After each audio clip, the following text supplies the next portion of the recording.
네, 잠깐만요. 이거 몇 화지? 몇 화죠? 네, 팟캐스트 불씨 5번째, 아니 6번째 에피소드 시작하도록 하겠습니다. 저는 팟캐스트 불씨의 기획과 진행을 맡고 있는 명교라고 하고요. 오늘은 진짜 정식으로 저희 맨날 이제 할 때마다 까먹어가지고 소개도 안 하고 그냥 아무 얘기나 하고 이렇게 했는데 오늘은 그래도 인사부터 시작하면서 해보도록 하려고 하고요. 먼저 세윤님부터 네, 이렇게 돌아가면 네. 저는 플랫폼시에서 활동하고 있는 세윤이고요. 은평에 살고 있습니다. 네. 네, 저는 숭실대 사회참여소 모임 틈새 하고 있는 지원이고요. 전 프리랜서 출판 편집자로 일하는 김경훈이라고 하고요. 오늘은 이번에 동동에 쓴 의냐 관련 글에 대해서 좀 얘기를 하러 나왔습니다. 저는 한국과 일본의 사회운동에 관심이 많은 오병헌이라고 하고요. 오늘은 동동에 쓴 일본의 전쟁 반대 토끼 일러스트 구매에 대해서. 그동안 들으셨죠? 팟캐스트 네. 종종 들으셨다고 하셨죠? 네. 들어보셨나요? 경훈님? 예. 몇 번, 몇 개 정도 저는 들으셨나요? 눈을 너무 많이 감고 계시는데요. 한 2-3개 들으셨나요? 하나 일단 들으셨구나. 틀어두고 일하면서 이제 오. 그런 식으로 듣긴 어, 했어요. 그래도 아. 많이 네. 들으셨나 보네요. 말씀하시는 원래 거니까. 팟캐스트가 그런 용이 맞아요. 사실 그래서 팟캐스트 형식으로 하기로 했던 거고 원래는 대본 같은 게 그냥 주제만 정해놓고 얘기하는 방식으로 했는데 그러면 안 되겠다는 생각이 들었습니다. 일단은 왜 그런 생각을 하게 됐냐면은 저희가 한 3화까지 막 치고 올라갔어요. 아니 3화 맞나? 2화까지 엄청 치고 올라갔어요. 그 전에 파일럿 에피소드가 2개가 있었거든요. 그래서 점점 이렇게 2배씩 계속 올라가가지고 막 2화 만에 그러니까 네 번째 그 촬영한 거가 막 1,400 막 이렇게 되니까 이거는 뭔가 잘 되려나? 근데 엄청 그렇게 기대한 건 아니었지만 그래도 되게 고무적이다 이런 생각을 하고 있었는데 그 다음에 다시 이렇게 반토막으로 계속 떨어지더라고요. 그러다가 약간 고정이 어느 정도인지 확인한 것 같다는 느낌은 들지만 팟빵이랑 유튜브 이렇게 합치면은 한 500명 정도인 것 같다는 생각이 들지만 사실 그것도 아닐 수도 있고 더 떨어질 수도 있고 그래서 밤잠을 설치면서 맨날 걱정을 하거든요. 어떻게 해야 될까 이런 고민을 많이 했는데 이런저런 얘기를 이제 주변에 들으시는 분들이 막 얘기를 해주시는데 너무 형식이 없다. 그거는 좀 아니지 않냐 이런 얘기를 하시는 분들도 있었고 그냥 아무튼 그냥 뭐 편하게 듣기에 재밌지만 너무 좀 장벽이 있다 이렇게 얘기하시는 분들도 있고 저는 그 장벽이 제 생각에도 길이 문제는 아닐 것 같고 그러니까 아는 사람들이고 서로 생각을 좀 공유하는 것도 많이 있는 사람들이니까 이제 다 안다고 전제하고 얘기하나요? 약간 그런 느낌이 있는 것 같아요. 그리고 이것도 이미 동의할 거라고 생각을 하고 실제로 동의를 하니까 사실 거기서 약간 논쟁이 안 되는 부분도 있는 것 같고 근데 이제 그거를 동의 안 한 사람이 봤을 때는 뭔가 좀 따라가기 힘든 부분이 있을 수도 있겠다? 저는 이런 거는 대부분 다 어느 정도 원하는 사람들이 듣고 보게 되기 어차피 때문에 그러니까. 어느 정도 그런 조금 더 기존의 미디어나 이런 데서 말을 안 하는 부분이나 잘 얘기가 안 되는 부분들 혹은 기사시키기 애매한 부분들을 좀 더 다루면은 그쵸. 좋지 않을까. 다루는 소재 자체는 그렇게 다루는 게 좋은 것 같은데 경훈님 말대로 다 안다고 전제하고 얘기하는 것보다는 좀 더 그래도 약간 있을 수 있는 여러 쟁점이나 여러 고민이나 궁금증을 좀 더 얘기하고 좀 더 친절하게 얘기하고 해야 되는 건가? 아니면 서로 막 딴지 걸고? 악마의 변호인 같은 걸 그게 뭐예요? 그러니까 일부러 반대 의견만 내는 사람을 한두 명 정해서 그런 식으로 하는 방법도 있긴 하죠. 그래서 그렇게까지 가는 거는 뭐 생각해 볼 일인데 아니 뭐 관심 있으신 것 같은데 지금. 제가 할 순 없고. 제 잘하실 것 같은데. 역할이라고 생각하세요? 흥미로울 것 잘- 같아요. 잘하실 것 같아요. 그러니까 누구를 대상으로 하는지가 좀 중요하지 않을까 싶어요. 맞아요. 좀 그런 고민이 좀 들었고 그리고 댓글을 좀 읽어라 이런 얘기를 하시더라고요. 그래서 제가 좀 몇 주 안 읽었거든요. 한번 제가 댓글 어떤 반응들이 있었는지를 좀 말씀을 드리면서 시작을 오늘 주제로 들어가려고 하는데 3화 방송에서 그러니까 제목이 이때 방송 제목이 모든 것을 묵은 상태로 만들고 싶어하는 욕망을 회의하며 이거였는데 이때 남겨준 댓글들 중에서요. 사실 우리는 다른 것을 호흡하고 다른 것이 침투하고 이 안에서 계속 섞여들고 오염됨으로써 자신의 건강이 확보되는 거잖아요. 이 대목에 대해서 이번 에피소드에서 가장 와닿는 대목이었다. 밥 먹을 때 틈틈이 작업할 때 듣기 좋은 불씨 응원합니다. 이런 이야기를 남겨주셨고요. 그리고 회의 시리즈 너무 좋아요. 계속해 주세요. 보다 보면 자꾸 껴서 대화하고 싶은 마음이 샘솟아요. 이렇게 얘기해 주시는 분도 있었고 넘넘 좋네요. 조떼꾸알 했습니다. 이렇게 말씀해 조떼꾸알 하셨나요? 안 하셨죠? 네. 좋아요는 누르셨나요? 구독은 하셨나요? 구독은 했습니다. 그렇게 신문을 좋아요 구독까지 하셨나요? 네, 좋아요. 네. 매번 하고 있습니다. 네. 알림 설정 하셨나요? 알림 설정 안 했다. 아, 네. 댓글이랑 알림 설정 안 하셨네요. 러원님도 들으셨으면 이제 구독은 하셨고 저는 구독은 했고 좋아요는 좋아요도 누르고 근데 알람 설정은 원래 잘 안 해요. 댓글도 달아주세요. 댓글도 안 남기고 잘 댓글- 듣고 가면 잘 듣고 가면 저 보니까 알림 설정 해놨습니다. 해놓으셨네요. 네네. 그리고 제가 마음의 상처를 받았다고 사람을 미워하기까지 했었는데 이 방송을 보고 더 넓게 볼 수 있게 되었어요. 저도 많이 반성했고요. 다른 면에서 볼 수 있는 희망도 보여주셔서 정말 감사했습니다. 많이 위로받았어요. 라고 남겨주신 분도 계셨고 재미있게 보겠습니다. 뭐 이런 댓글도 보겠습니다. 됩니다. 약간 예고네요. 예고 이거 남겨놓고 들으신 거 같고. 그리고 오늘의 노래 정보를 설명 텍스트에 포함해 주시면 좋겠습니다. 좋네요. 네, 그래서 이거는 바로 반영했어요. 이때부터는 이게 방송하면은 마지막에 2주의 민중가요 넣잖아요.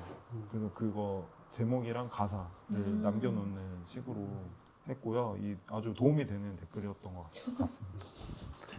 그랬고 그 4월 17일에 올렸던 4화에서도 댓글이 좀 담겼는데 별 내용은 없는데요. 이제는 피자 주문하셨어요 부분 마지막에 이제 피자가 와가지고 방송하다가 다 나갔잖아요. 그 대목이 인상적이었는지 피자 주문하셨어요? 이거 얘기하고 망했어. 이거를 알겠어? 제가 한 말이었던 것 같아요. 네, 그거를 이제 남기면서 하신 분도 있었고 무슨 피자인지 너무 궁금합니다. PPL인가요? 트러플 어쩌고 버섯 도미노 피자. 피자. 아니요? 뭐였죠? 스쿨 피자 뭐더라? 스쿨 피자. 아무튼 그런 피자. 맛있었나요? 네. 거의 못 먹어가지고 저는. 네. 그랬더니 이제 미니님이 그 피자가 정말 맛있었다라고 댓글 남겨주셨고요.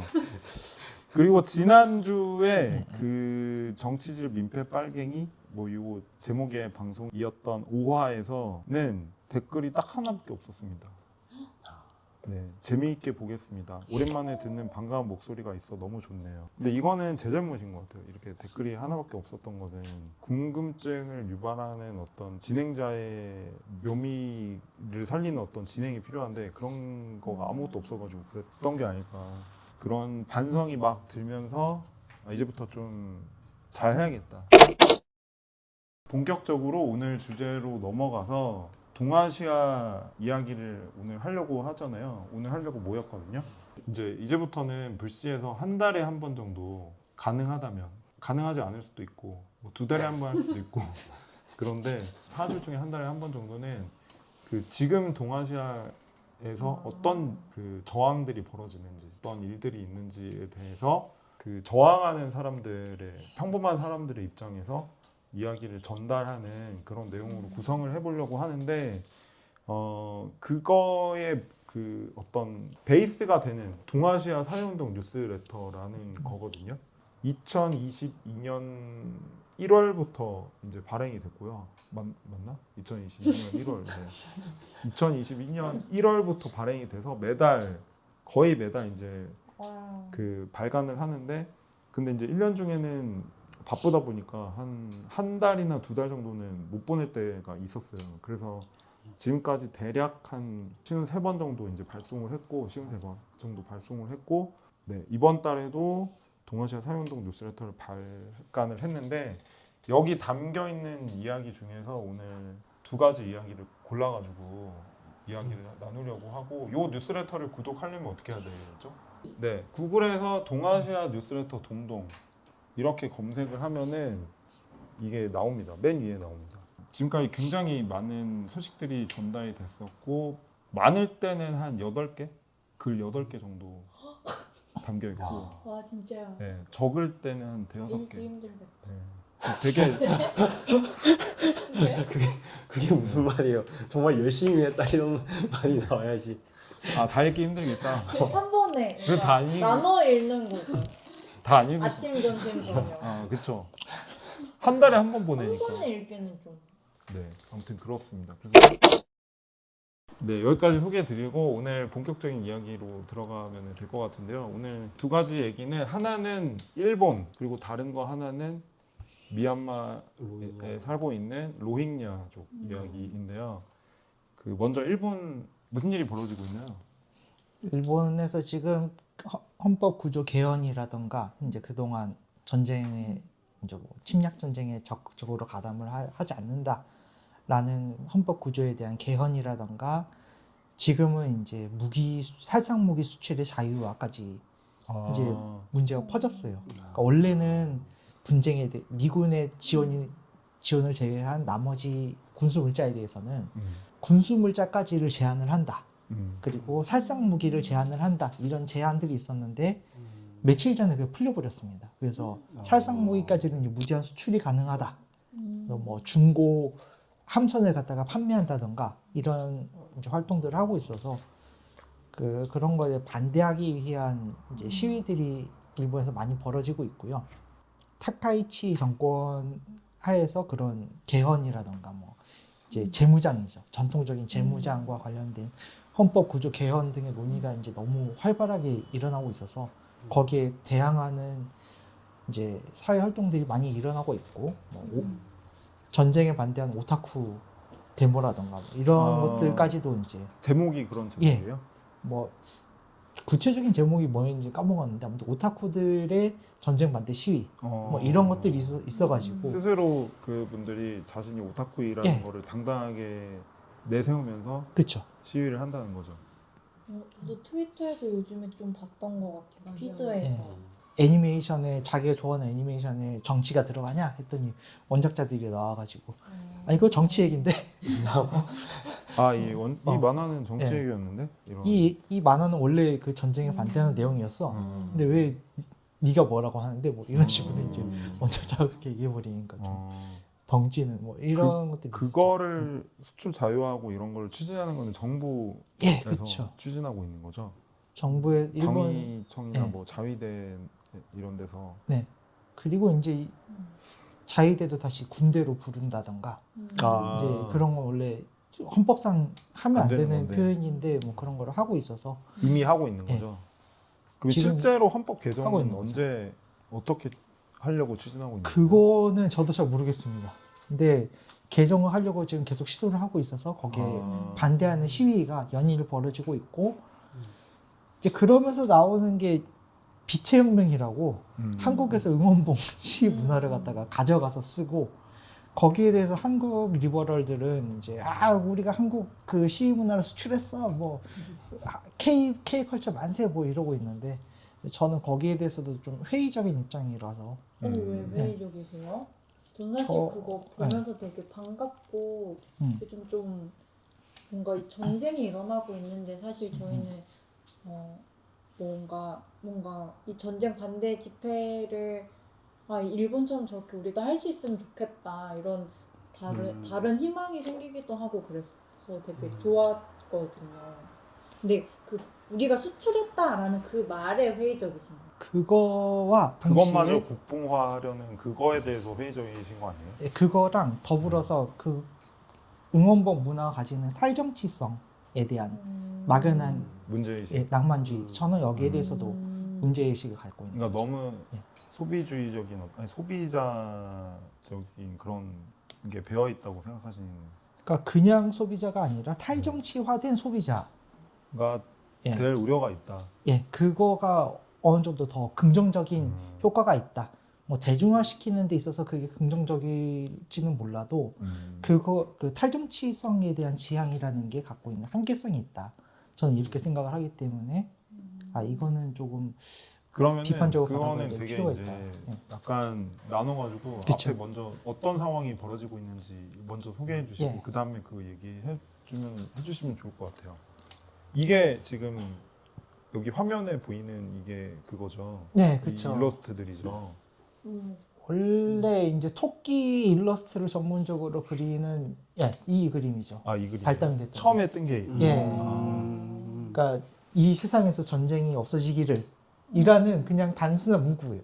근데 이 그림을 그렸다는 이유로 이 사람이 아니 어떻게 전쟁 반대라는 반일적이고 정치적인 반일적이요? 예, 반일적이다. 전쟁 반대가? 예, 전쟁 반대가. 왜 이게 대체 왜 반일적이야? 반일적인지 모르겠는데 일본은 전쟁을 하는 국가니까 이제 여야 한다라는 여야 그 한다라는? 인식이 있는 거죠. 그거는 이제 넷 우익들이 그렇게 그쵸. 주장을 했다는 거죠. 내두익들의 생각 속에서는 어. 전쟁 반대라는 거는 좌익들의 주장이었기 때문에 내토릭인데. 예, 그 전쟁 반대를 얘기한다는 거는 좌익이다. 그래서 좌익은 이퀄 반일. 이거 정치적이다. 예. 그래서 반일 정치성을 갖다가 너무 강하게 드러냈다 하면서 문제가 됐었고 여기에 이제 왜 이분이 유명하신 분인가요? 저는 잘 모르겠습니다. 그래서 저는 이번 기회에 알게 됐는데 이번 기회에 알게 돼서 이 사람은 아니고 이 사람이 유명한 네. 건 아니고. 그런 공격을 너무 많이 받아가지고 그림을 삭제했어요 이분이. 그러니까 자기들이 그림 몇 장 샀다고 창작자들을 갖다가 창작자들의 인생을 갖다가 좌지우지하려고 하는 거가 문제다.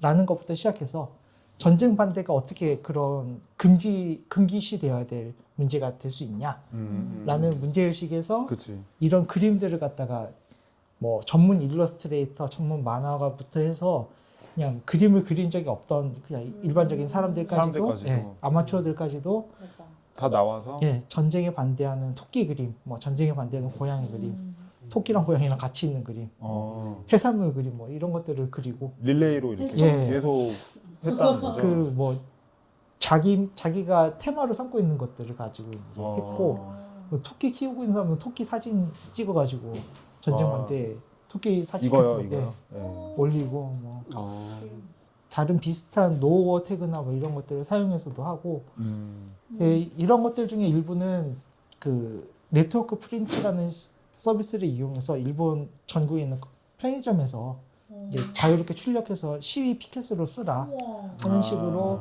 이제 사용을 이제 허가해주는 방식으로도 이제 일러스트레이터들이 참가를 하고 있습니다.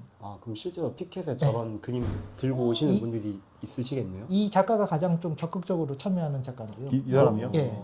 다른 그림도 왠지 몇 개를 그렸었고 이제 이 사람은 자기 노트에다가 왜 토끼 일러스트가 이렇게 뜨게 됐는지에 대해서 마케팅적인 관점에서도 이제 해설을 하고 실제로 정치적인 발언을 하는 일러스트레이터로서 정치적인 발언을 하면 실제로 일감이 끊기느냐 이런 거에 대해서 자기 이제 소감 같은 것도 따로 썼더라고요. 그래서 제가 투고한 기사에 이제 소개를 잠깐 해놨습니다.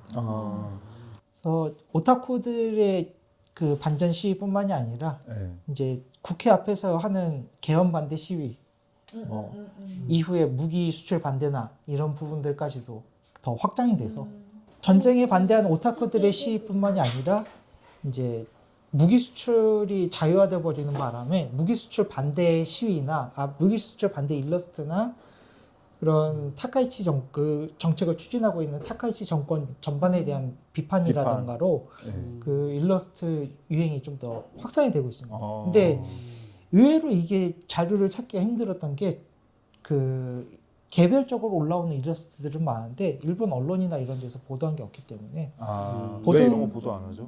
그건 잘 모르겠어요. 근데 보도는 딱 한 건이 있더라고요. 인터넷 이슈를 다루는 진짜요? 곳에서 보도를 딱 한 건을 했었고 이 토끼 예, 토끼 전쟁 반대 일러스트가 확산된 계기 이런 거에 대한 기사가 그쵸. 전혀 없고. 거의 없다는 거죠. 그래서 그래서 이번에 쓰시게 됐다. 그쵸. 네. 기록이 아예 없으면은 완전히 없는 게 돼버리니까. 그리고 근데 굉장히 네. 많이 올라오는데 이거 네. 너무 예쁘네. 이거는 한국인가? 이건 자수네요. 네, 네. 그쵸. 그러니까 이게 막 AI 이미지를 요즘 되게 자주 보잖아요. 근데 지금 다 뭔가 직접 그린 거, 거. 직접 피켓에 음. 물감으로 그린 거 아니면 이렇게 자수한 이미지들을 보니까 뭔가 좀 더 더 와닿는 전쟁 반대에 대한 각자의 마음이 더 와닿는 것 같기도 하고 이전 그런 것 같아요.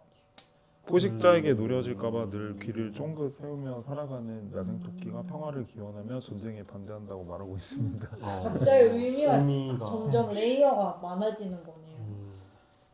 이거를 이제 참가하시는 분들 중에서 이제 일러스트를 전문적으로 그리시는 분들은 항상 붙이는 게 AI 학습에 반대한다라는 거를 이제 확고히 하시더라고요. 그래서 이게 전쟁 반대를 금기시하는 것에 대한 귀엽다. 항의라는 것도 있고 네. 소비자로서 뭔가 소비자적 입장에서 창작자를 갖다가 제어하려고 한다는 거에 대한 저항이라는 것도 있고 그래서 창작자들끼리 간의 연대라는 점에 있어서는 생성형 AI에 대해서 되게 좀 비판적인 그런 공감대 같은 것들이 정서로 깔려 있더라고요.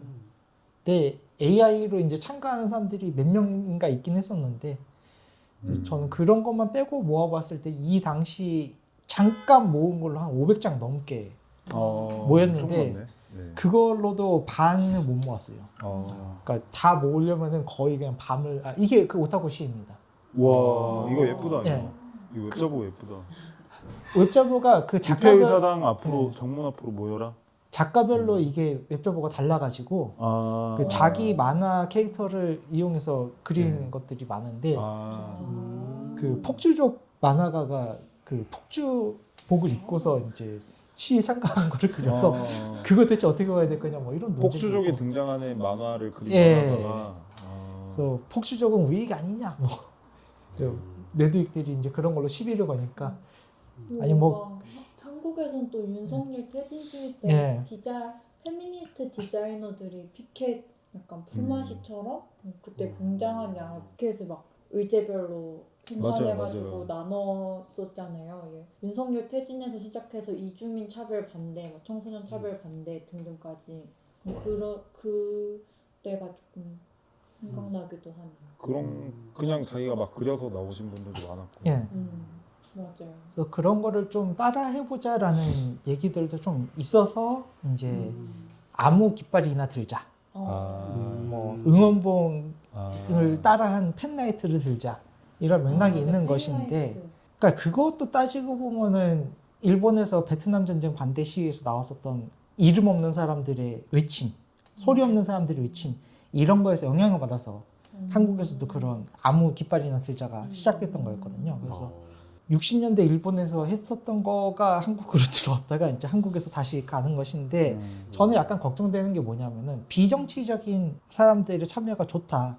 좋을 수 있는데 그 정치적인 발언을 우리는 정치적이지 않기 때문에 정당하다가 돼버리는 순간 발언에 제한이 생기는 거죠. 정치적이지 않다라는 게 그 주장의 정당성을 갖게 되면은 거기에서 그 의제의 확대가 막혀버리는 거죠. 아 그렇죠. 네. 맞아요. 나는 정치적이지 않은 전쟁 반대만 얘기한 건데 왜 이거를 다른 주제로 확대하려고 하느냐? 이게 사실은 한국에서도 촛불 집회가 있었을 때마다 2008년도에도 그랬고 2016년도에도 그랬고 아니 왜 그 다른 의제들을 갖다가 섞으려고 하냐 이런 얘기들에서도 그렇고 그런 얘기 있었죠. 그래서 저는 일본의 운동을 소개할 때 한 가지 원칙이 일본 일이라고 해서 일본 일로만 받아들여지게 하는 것도 아니고 전쟁 반대를 정치적이라고 하는 거는 한국 사람들의 입장에서는 되게 이상한 것이지만 이게 남의 일도 아니고 한국에서도 그 비슷한 일들이 벌어지고 있다. 그리고 한국에서 일어나는 당연한 일들을 이상하게 바라보기 위해서 일본 사례를 바라봄으로써 한국에 있는 일을 좀 더 어색하게 바라볼 수 있게 하는. 그래서 저는 어색하고 낯설게 바라보기 위해서 일본 사례를 좀 소개할 필요가 있다. 이 생각을 하거든요. 그래서 이게 그 궁금한 게 네. 이게 엄청 커진 게 3월 28일 이 즈음인 거죠. 25일 밤 사이. 그러고 나서 이제 막 몇만 명씩 모이는 집회를 막 했던 건 거죠. 이례적으로 도쿄에서 뭐 그런 뉴스를 본 것 같거든요. 그 즈음에 그냥 다 계속 그런 일들이 6만 겹쳤어요. 명, 뭐 네. 5만 명 막 이렇게 모이는 집회가 음. 있었던 거고. 근데 그 이때 시점의 맥락이 궁금한 게 3월 16일인가 그쯤에 그 아무튼 트럼프는 이제 2월 28일에 이제 이란에 침공을 했고 이스라엘을 같이 침공을 했고 그러다가 3월 중순쯤에 아마 16일이었던 것 같은데 그때 이제 그 한국, 일본, 뭐 프랑스, 영국 등등에게 그 호르무즈 해협 파병을 요청한다 뭐 이런 식으로 말을 하면서 한국에서도 막 논란이 일어났었잖아요. 파병하면 안 된다 막 이런 목소리도 커지고 그랬는데 일본 자위대 파병 여부가 쟁점이 되면서 이게 막 그 이 일러스트나 이런 게 시작이 된 건가요? 일본은 살지 않고 있기 때문에 잘 그 분위기를 자세히 얘기하는 그쵸, 것도 그쵸. 그렇지만 좀 알아봐야긴 예. 해야겠죠. 근데 일본에서는 오키나와나 이런 부분에 있어서는 그러니까 일반적으로 어느 정도까지 공감대를 가지고 있는지 모르겠지만 일반적으로 그 소개 훈련이나 이런 거를 시키고 있기 때문에 오키나와 예. 같은 데서는 대만에서의 전쟁 위협이 커진다라거나 이런 부분은 좀 체감하는 부분이 클 것 같거든요. 한국보다. 훨씬. 그쵸. 대만 유사라는 예. 쟁점도 있고. 그래서 제가 한국인으로서 대만에 대해서 잘 모르는 것처럼 한국의 그냥 일반적인 사람으로서 네. 근데 일본에서는 거기에 대해서 조금 더 깊게 고민할 기회가 좀 더 많았던 것일지도 모르겠다라는 생각은 합니다. 일본 사회 자체가 반전운동의 역사가 굉장히 좀 깊기 때문에 원래 예. 그쵸. 베트남 전쟁 때 반전운동 굉장히 그래서 그때부터 형성돼 있던 조직망이나 그런 운동의 담론이나 이런 부분들은 운동이 쇠퇴했다고 하더라도 남아 있는 것 같더라고요. 뭐 대중 문화에도 남아 있고 예. 뭔가 그런 게 있으니까 아무래도 일반적인 지역 생협이나 이런 데에서도 그 아시아권의 그런 전통적 생산 방식이나 이런 부분들을 존중한 무역이라던가 이런 거에 대해서 고민을 좀 깊게 하는 편이기 때문에 그렇습니다. 근데 정말 이렇게 엄청 몇만 명씩 집회를 하고 이런 거 치고는 되게 국내 언론에 잘 보도 안 된 것 같아요. 일본 언론에도 잘 보도 안 되지 않았나요? 일본 언론이 오히려 더 보도가 안 되고 중국 언론이 더 많이 보도를 했다고 중국 이런 언론이 더 많이 이런 되는 자조적인 반응들이 좀 많이 있던데 네. 일본의 언론 자유 지수가 66이래요. 세계에서요? 네. 한국은요? 한국은요? 한국은 다 기준이 있어야 되나? 한국은 되게 오락가락해요. 아. 30위 때 20대 왔다가 막 70위까지 떨어지고 막. 그러니까 정권 따라 네, 정권 따라 박근혜 정부 때 막 70위까지 떨어지고. 그러니까 예전에 실즈라는 단위가 있었잖아요. 네. 그러니까 거기도 그 비슷한 청년들 시위하고 막 이랬었던. 거기도 탈정치로서 자기들을 갖다가 좀 정체화하려고 했었던. 정치화하려고 해서 만들어진 한계가 있었고 그렇죠. 예. 그건 없어졌잖아요, 금방. 예. 네. 그런 한계가 있을까봐 우려가 된다. 예. 그 한계를 좀 극복했으면 좋겠다 이런 마음이신 거잖아요, 그죠? 저는 팬나이트나 응원봉 정치라는 게 양국이 그런 탈정치성을 공유하면서 확대 재생산하는 과정으로 좀 보여서 응원본 자체가 탈정치로 이어지진 않는데 탈정치를 상징화하는 하나의 걸로 그 쓸 수는 있죠. 예. 그런 사람이. 제가 거기까지 예. 제가 느꼈을 때는 거기까지도 쟁점은 없었던 것 같고 그냥 제가 초를 칠 수는 없지만 근데 네. 이거를 막연하게 초를 치고 계셔가지고 제가 드린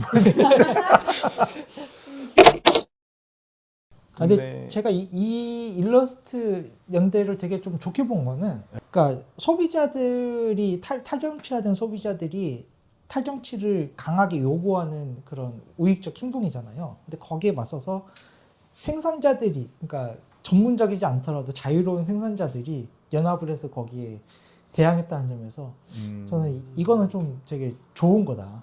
한국에서도 좀 이런 자유로운 생산자들의 연합이 그런 소비자들의 요구에 좀 맞서는 그리고 행동들이 뭔가 필요하지 않을까 이렇게 그 생각합니다. 일본 사회의 그런 굉장히 우익적인 사회, 보수적인 사회잖아요. 굉장히 일본 사회의 어떤 사회적인 억압이라는 게 일상적 억압이라는 게 존재하잖아요. 어떤 발언을 하는 것에 대한 그런 것에 대한 뭔가 두려워하거나 저하는 그런 분위기도 있고 뭐 한국도 좀 점점 그런 분위기가 생기고 있긴 하지만 어쨌든 그러다 보니까 거기에 짓눌리는 약간 분위기 속에서 누구도 자유로울 수는 없을 것 같다는 생각은 들고 뭔가 이렇게 점점 이런 행동들이 많아지면 사실 극복이 될 것 같은데 오랫동안 그게 많이 끊겨 있었다 보니까 약간 그런 분위기 속에서 우려가 되니까 약간 이런 일러스트 밈 행동 이런 식으로 온라인을 통해서 막 발언을 하려고 하는 어떤 시도 자체는 굉장히 그래도 의미 있고 그렇다고 뭐 되게 엄청 의미 있다 막 이렇게까지 얘기할 수는 없지만 그래도 이거는 지지하고 뭔가 더 많이 알려지는 게 좋은 거긴 한 것 같다는 생각은 들고 이 토끼 이거 뭐라고 부르죠? 전쟁반대 노어 토끼라고 버니? 하면 예, 전쟁반대 노어버니. 토끼. 일본에서 한창 활발하게 불었던 이거 되게 잘 그렸다. 저희도 그려서 저 해시태그 하면 참여할 수 있나요? 와, 뭐 그쵸. 좋다. 네. 좋은데요? 할수 있는 거죠. 좋다. 좋다. 와, 좋다. 좋은 아이디어. 해가지고 태그 걸고. 좋아요. 한국에서- 저 이번에 팟캐스트에 올리면서 좋다. 토끼 하나 그리- 썸네일로 팟캐스트 썸네일. 태그로 걸면 좋다. 좋습니다. 신양이를 토끼로 바꿔볼게요. 좋아요. 좋은 것 같아요. 근데 전 이런 방식으로 연대하고 함께 할 수 있는 것들이 다양해지고 그런 건 되게 좋은 것 같아요. 그리고 실제로 이 트위터 많이 올라오는 요즘 되게 번역돼서 올라오잖아요. 그런 것들을 봤을 때 이 저항이라는 게 항상 무겁고 어려워 보였는데 즐겁게 할 수 있다는 게 이걸 이어나갈 수 있는 원동력이 되기도 하는구나 이런 걸 보면서 또 전 되게 뭔가 그때의 기억이 튀는 것 같기도 하고 뭔가 이렇게 해방적인 연결되어 있구나라는 네. 감정이 들어서 되게 좋았던 게 있어가지고 그러니까 이런 실천들이 음. 그러니까 그런 한계에 부딪히면서 영역을 넓혀 나가게 된다면은 그게 훨씬 더 긍정적인 계기로 네. 작용할 수 있다 이렇게 생각해요. 그리고 이분들은 이렇게 하고 집회 나가잖아요. 네. 맞아. 집회 나가고 집회 가자고 하고 막 그리고 실제로 막 몇만 명 모이고 그러잖아요. 네. 그래 가능성이 있는 것 같고 이거 멋있다. 이건 AI. 감별사시네요. 어떻게 그럼. 알지? 한 500장 넘게 보면 알게 됩니다. 느낌이 네. 약간 그 아래 보니까 AI 그랬을 이거 수도 있지 제작된 않나요? 것도 AI 맞네 써있네. 써있네. 써있네.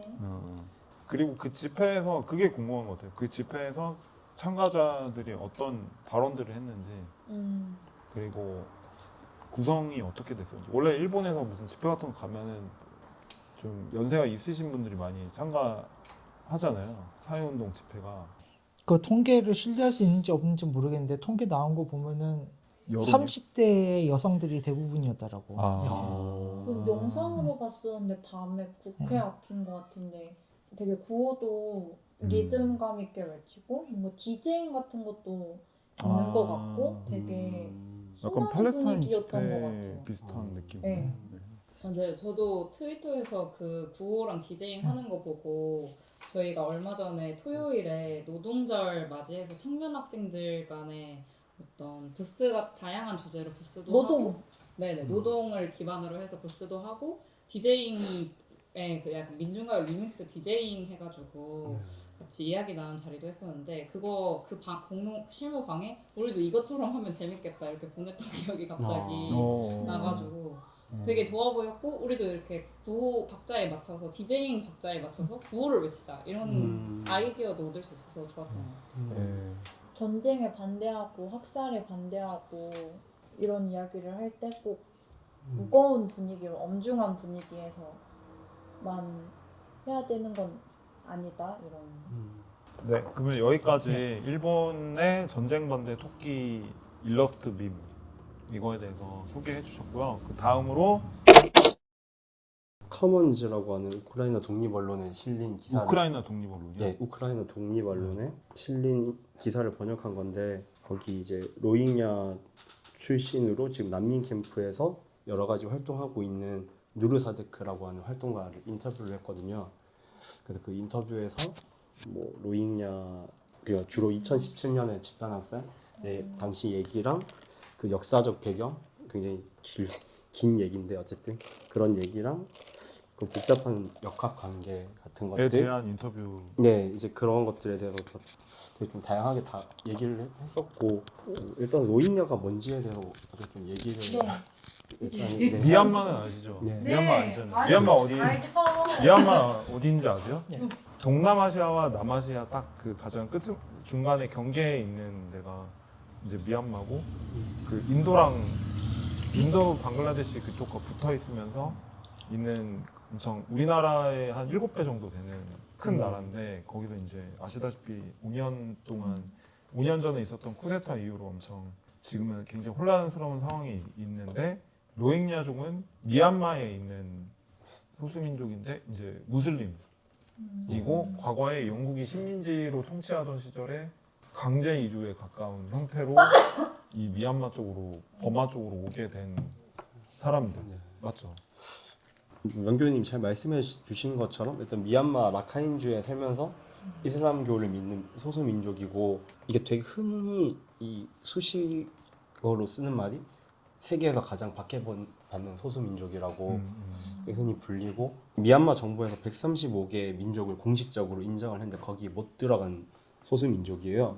기본적으로 일단 시민으로 인정을 못 받고 뭐 정부 허락 없이는 결혼을 못 한다거나 아이를 뭐 2명 이상 2명까지만 낳을 수 있다라든가 뭔가 그런 다양한 종류의 어떤 차별과 억압을 겪고 있고 그러니까 로힝야의 여러 가지 단체 중에 로힝야 구원군이라고 하는 무장 단체가 있는데 여기서 미얀마 군경 초소를 공격을 한 일이 있었어요. 근데 이거를 빌미 삼아서 군부가 대규모 학살을 한 거죠. 대규모 학살을 했고 단체마다 조금씩 다르지만 한 2만 명 이상 죽은 걸로 그렇게 보통 보는 것 같고 굉장히 여러 가지 잔혹한 행위들이 있었죠. 뭐 여성이나 아이들 같은 그런 민간인들 상대로도 굉장히 많은 일들이 있었고 일단 그래서 난민이 엄청 많이 발생을 했는데 그 중에 제일 많이 간 곳이 방글라데시 그 콕스 바자르 난민 캠프고 그래서 거기는 대략 80만 명 정도 갔다라고 얘기를 해요. 그러니까 사실 로힝야라고 하는 이름을 저도 2017년에 처음 들었던 것 같은데 거의 한국에서는 여전히 로힝야가 뭔지부터 설명을 해야 되는 모르는 사람도 워낙 많고 하니까 맞아요. 근데 여전히 또 해결되지 않는 문제기도 하고 그래서 긴 역사를 다 얘기할 수는 없으니까 2017년 위주로 얘기를 하는 건데 사실 뭐 그 이전에도 계속 대규모 추방도 있었고 그 전에도 학살도 있었고 2017년에 소위 민주정부 시기이지 않았나요? 그죠? 그렇죠. 그때 당시에 아웅산 수치가 아웅산 수치. 국가 자문 네. 그거를 맡았었죠. 탄압의 이유는 일단 제일 많이 얘기하는 건 종교를 얘기를 하고 그러니까 미얀마가 그러니까 공식적으로 국교는 아니지만 되게 사실상의 국교가 불교거든요. 네. 불교를 믿는 사람이 대략 80% 정도 된다고 하고 이제 불교를 믿는 그런 사람들은 그런 얘기를 하는데 이제 로힝야가 뭐 786 운동이라는 걸 벌이고 있다. 근데 이 786 운동이란 게 뭐냐면은 쿠란의 첫 구절이 자비로우신 신의 이름으로라는 건데 그거를 숫자로 표현하면 그걸 786이라고 한대요. 그러니까 이슬람에 상징하는 그런 말 같은 건데 786을 합치면 21이고 그거는 로힝야가 21세기에 미얀마를 지배하겠다는 뜻을 음모론인가요? 그러니까 그건 음모론 같은 게 근데 실제로 있나 봐요. 뭐 실체가 있는 위협감인지 모르겠지만 쟤들을 가만두면 안 된다는 위협감 같은 게 있는 거고 이제 불교의 일부 극단적인 세력들이 거기 대항하는 운동 같은 걸 또 하거든요. 원래는 969 운동이라고 이것도 불교를 상징하는 숫자인데 부처의 가르침이랑 승려 이렇게 969라고 하는데 이게 또 계승이 돼서 지금 맞다바 운동이라고 이거는 의미 자체가 종교와 종족 보존위원회 이런 거고 그래서 이제 미얀마의 주류인 불교를 지키려면 저 무슬림들을 탄압을 해야 된다 뭐 대략 이런 정도의 그런 뉘앙스가 있는 것 같아요. 극우 불교 민족주의 운동 조직이래요. 네, 사실은 불교를 베이스한 반무슬림 운동이라고 보는 게 정확할 것 같아요. 그러니까 이런 분위기를 배경으로 그런 2017년에 어떤 탄압이 이루어진 거죠. 그렇죠. 근데 사실 135개 그러니까 미얀마 정부가 공식 인정한 135개 민족 중에는 무슬림도 있긴 하거든요. 근데 그래서 완전 무슬림이라는 것만으로 또 다 설명되는 건 아닌 것 같고 당장에 지금 로힝야족이 사는 라카인주에도 칸만 무슬림이라고 그러니까 무슬림 집단인데 거기는 또 공식 민족으로 인정을 받고 있어서 그 종교적인 것만 무슬림 자체 때문이라고 보기 예. 어렵고 딱 그것만은 아닌데 어쨌든 그 주된 이유 중에 하나인 것 같아. 그 정도는 얘기할 수 있을 것 같고. 그러니까 미얀마도 영국 식민지를 경험을 했잖아요. 예. 잠깐 일본 식민지도 경험했고, 근데 이제 그 영국 식민지 시기가 되게 오랫동안 경험을 했는데, 그 영국이 항상 어딜 가나 식민 통치를 할 때 이제 분할 통치를 하잖아요. 거기에 있는 피억압 받는 사람들을 이렇게 분할해가지고 뭐 민족별로 종교별로 이런 식으로 분할을 해가지고 이제 서로 반목하게 만들면서 이제 그 자기들은 이제 숫자가 적으니까 이제 그런 식으로 통치를 하는데, 그때 이제 이 버마족 사람들이 말을 잘 안 들으니까 자기들 입장에서 이제 뭐 철도도 깔고 막 이렇게 해야 되는데 벵골만 쪽에 있는, 그러니까 지금 방글라데시 이쪽 그 쪽에 있는 사람들을 대거 이제 데려와 가지고 일을 시키려고 이제 데려와서 막 일도 하고 중간 관리도 시키고 막 이런 식으로 하니까 버마족 사람들이 그거에 대한 어떤 불만을 영국 제국주의가 아니라 그런 벵골인들에게 이제 투영을 해가지고 자신들의 어떤 거기서부터 이제 불만이 굉장히 커졌다 이런 얘기를 본 적은 있는 것 같아요. 맞아, 그런 주장도 사실 많이 하고 그래서 뭐 댓글 같은 거 보면은 그 식민주의에 당했던 사람들 그걸 감정을 이해해야 된다 막 이러면서 뭐 그런 주장을 하는 사람들도 있기는 한데 근데 그렇다고 지금 탄압하는 게 그걸 정당화할 수는 없죠 사실. 그렇죠. 사실 무관하다고 생각을 하고 그럼 이건 그냥 저도 예전에 아디라고 그 네, 이제 어쨌든 네. 로힝야 관련해서 제일 활동 좀 열심히 가장 하시는 분. 활동을 열심히 하시는 분인데 거기 강연 들었었는데 그런 얘기도 하시더라고요. 그러니까 이게 종교적인 것도 있지만 사실 라카인주의 어떤 경제적 이권이나 이런 거랑 또 관련이 있을 거다.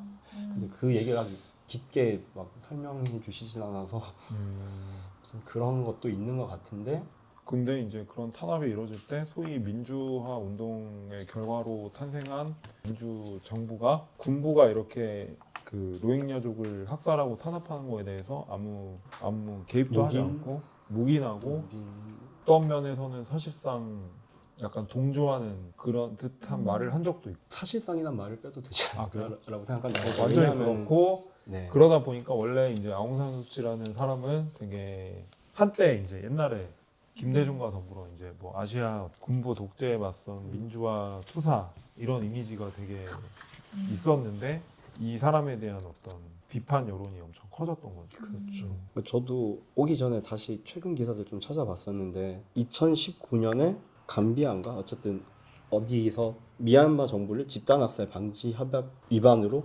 국제사법재판소에 제소를 했었거든요. 그 당시에 아웅산 수치가 재판에서 자국을 변호하는 역할을 했었. 맞아요. 로힝야를 소수 민족으로 인정 안 하는 사람들 벵갈리라고 그렇게들 많이 부르는데 그러니까 그냥 저 사람들은 벵갈 사람들이다. 네, 그런 식으로 이름을 어떻게 부르느냐 자체도 사실은 되게 정치적인 그렇죠. 이제 그런 부분이 있죠. 근데 그렇게 따지면 135개도 그거 다 민족 아니라고 얘기했어. 그렇죠. 그럼 민족이 뭐냐 네. 따져봐야 돼. 근데 그거는 또 쟁점이 있더라고요. 미얀마에 135개 소수민족 있냐는 가지고는. 근데 옛날에는 그렇게 규정하지 않았고 뭐 8개 혹은 뭐 더 30몇 개 뭐 이런 식으로 했는데 군부가 그거를 더 잘게 하려고 145개로 지정했다고 얘기하더라고요. 그러니까 마을 단위, 막 무슨 카운티 단위 이런 것도 다 네. 소수민족이라고 하고 막 이렇게 네. 해가지고. 그 이름 얘기가 나와서 그 미얀마, 버마 이것도 사실은 그쵸, 원래는 그쵸. 옛날에는 되게 논쟁적이었잖아요. 근데 네. 지금이야 뭐 미얀마 내부에서도 이건 뭐 버마 뭐 약간 네. 굳이 뭐 약간 이런 느낌이 없지 않다고 원래는 버마라는 공식 명칭을 쓰다가 군부 쿠데타 일어나고 군부가 미얀마로 이름을 바꿔서 그러니까 미얀마는 이름을 인정하면 안 된다라고 하는 논쟁이 사실 꽤 나름 오랫동안 있었던 건데 지금은 그렇진 않은 거고 근데 그거 자체도 그런 또 이견도 있더라고요. 그러니까 버마라는 것 자체도 버마의 주류 종조의 맞아요. 그걸 딴 거고 네. 그러니까 소수민족 입장에서는 네. 그거 왜 범하라고 하는 거냐라는 거 네. 그거에 대해서 동의 못하는 그런 것도 맞아요, 맞아요. 있는 거죠. 그 영어권에서는 아직도 버마라고 부르고, 그러니까 음. 미국이나 영국에서는 아직도 미얀마 버마라고 부르는데, 그래요? 네, 음. BBC도 BBC 버마어 방송이 있는데, 미얀마어 아. 방송이 있는데, 비비스 버미스라고 하고. 음. 근데 그래서 우리나라도 그 미얀마 민주화 운동 지지하는 차원에서 계속 버마라고 불러야 된다 이런 게 있었지만, 사실 이제 버마라는 이름은 버마족, 거기서 이제 다수민족을 차지하는 버마족을 지칭하는 말이기 때문에 약간 혼돈이 있었고, 그러다가 그럼 미얀마로 그냥 부르자라고 했지만 사실은 미얀마가 버마족의 옛날 이름이래요. 그래서 그래요? 어느 것도 사실은 어. 네, 어느 것도 사실은 그 온전한 이름이라고 부르기는 어려운 측면이 확실히 있다. 그러니까 왜냐면 다른 민족들 중에 뭐 카렌족이나 이런 데서 카렌이나 이런 데들은 자기들 버마라고 정체화 전혀 안 하고, 몽족, 예를 들어 몽족은 진짜 버마족보다 더 역사가 오래됐는데 훨씬 2000년 전부터 거기 있었는데 그 사람들에 대한 그런 것도 빠져 있고, 그러니까 이제 뭐라고 해야 되냐, 그게 좀 네. 네. 그 미얀마는 사실 그래서 얘기하기 시작하면은 진짜 할 얘기가 너무 많은 것 같아요. 여기 인터뷰 지금 등장하시는 분들이 누구인지만 얘기해 주시면. 네. 한 분은 로힝야 학생 네트워크에서 활동하시는 활동가 누르 사데크. 예, 이분이 인터뷰이고, 예, 커먼즈 편집자 데니스 필라시라는 분이 이 누르사네크님을 인터뷰하시는 거죠. 해가지고 지금 로힝야의 조건이 어떤 것인지 등등에 대해서 이제 물어보고, 예. 이분이 얘기하시는 어떤 대안이나 그런 거는 요청 그런 건 뭘까요? 국제연대? 예, 일단 뭐라고? 국제연대 얘기를 좀 하고 있고, 일단 본인이 되게 약간 항목화해서 막 그런 얘기를 하신 부분이 있어요. 네. 뭐 첫째, 둘째, 셋째 이런 식으로. 그리고 내용을 보면 1. 잔혹행위에 대한 책임 추궁. 계속 있었던 그런 학살이나 그런 거에 대한 예. 책임자 처벌.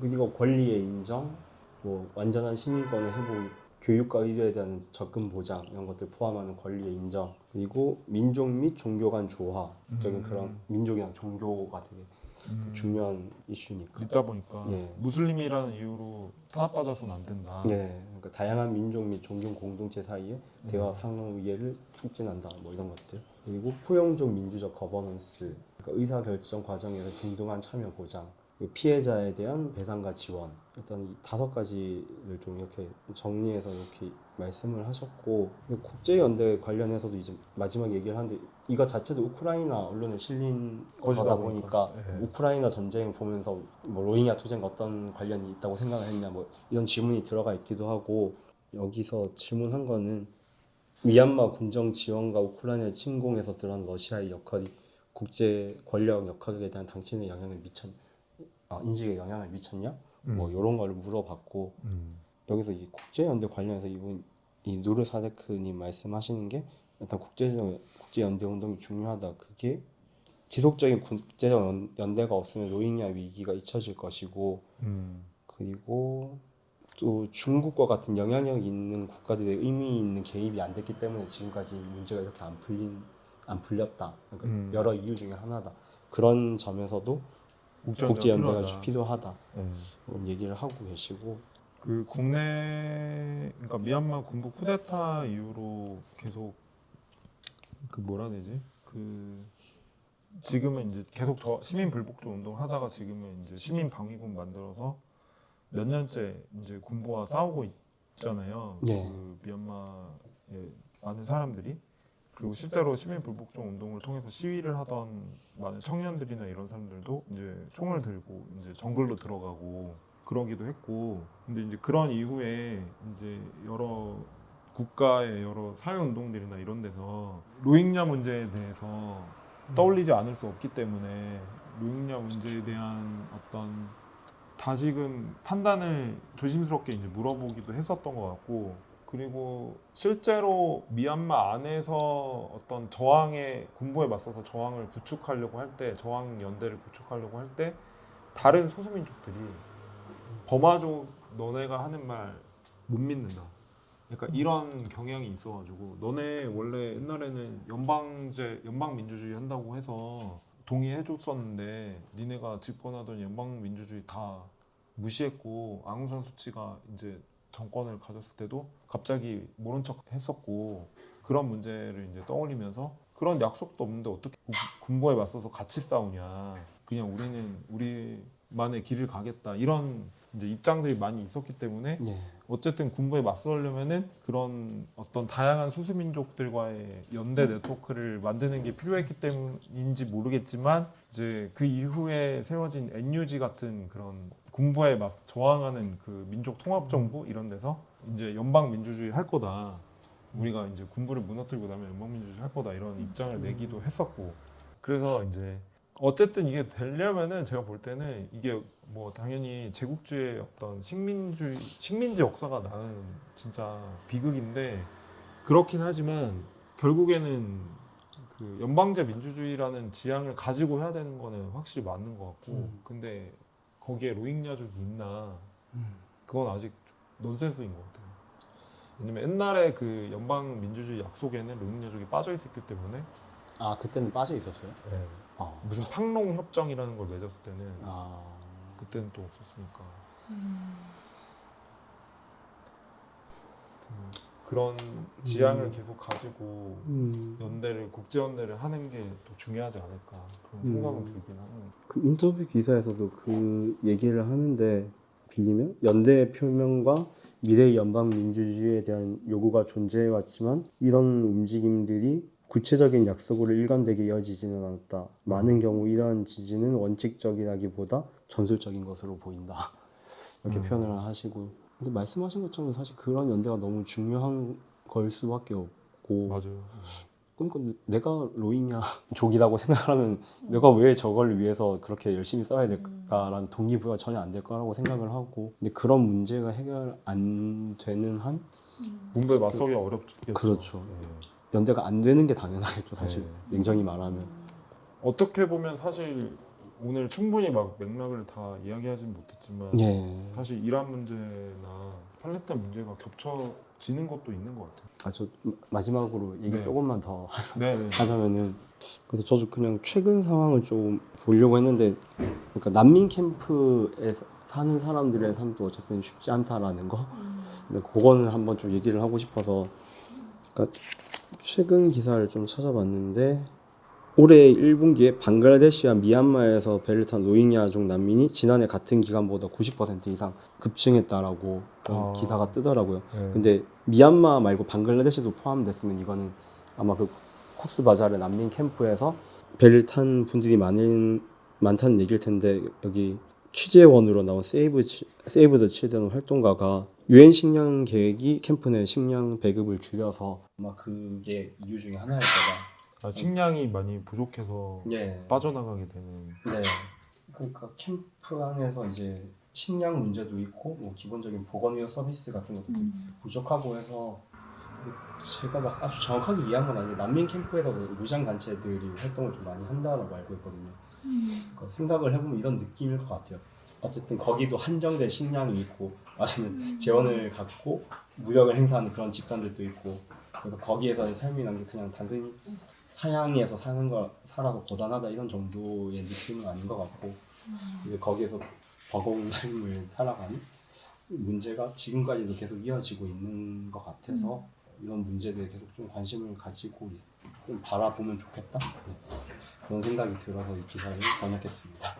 그 말씀하신 세계 식량 계획 그거 줄어든 게 아마 트럼프가 재정 완전히 끊어가지고 그런 걸로 알고 있어요. 그러니까 원래 미국이 부담해야 되는 돈이 있잖아요. 유엔 식량 계획이 부담해야 되는 돈이 있잖아요. 네. 그러면서 끊기면서 특히 이런 데가 제일 타격을 많이 입어가지고 실제로 식량을 이렇게 지원해야 되는 그런 거 자체가 예산이 줄어가지고 급증했다는 뉴스를 봤던 것 같아요. 그러니까 우리가 그냥 뭐 예를 들어 국제법 그거 다 소용없다 이렇게 말하는 문제가 아니라 굉장히 실질적인 어떤 생존의 문제로 딱 가는 게 너무 심하다 보니까. 네, 아무튼 오늘은 여기까지 하면은 될 것 같고요. 그 민중가요 뭐로 할까요? 2주의 민중가요. 명균이 원래 정해오시는 거 아닌가요? 아니요, 근데 제가 모르셨죠? 제가 한 번도 생각해 온 적이 없어요. 그 자리에서 생각하는 거예요. 맞아요. 그 자리에서? 좋아하시는 민중가요. 그래도 뭔가 어울리는 맞죠. 오늘과 나. 오늘과 어울리는 함께가 저 분위기를 그 갑자기 생각나는 노래가 하나 있는데 그 미얀마 민중가요거든요. 오. 아 소개해 주시죠. 소개해 드릴게요. 세상은 끝나지 않을 거야. 와. 번역된 게 있는 거예요? 청명교다. 다 평소에 아카이브가 이렇게 이거는 미얀마 무관보 앞에서 집회했을 때 미얀마 분들이 이렇게 하고 노래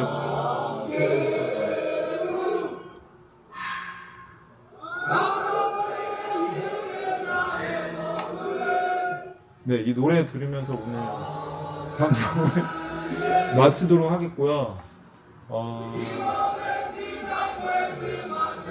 방송을 잘 들으신 분들은 좋아요, 댓글로 이제 궁금하신 거나 하고 싶으신 말씀 남겨주시고 좋아요, 댓글, 구독, 알림 설정 부탁드립니다.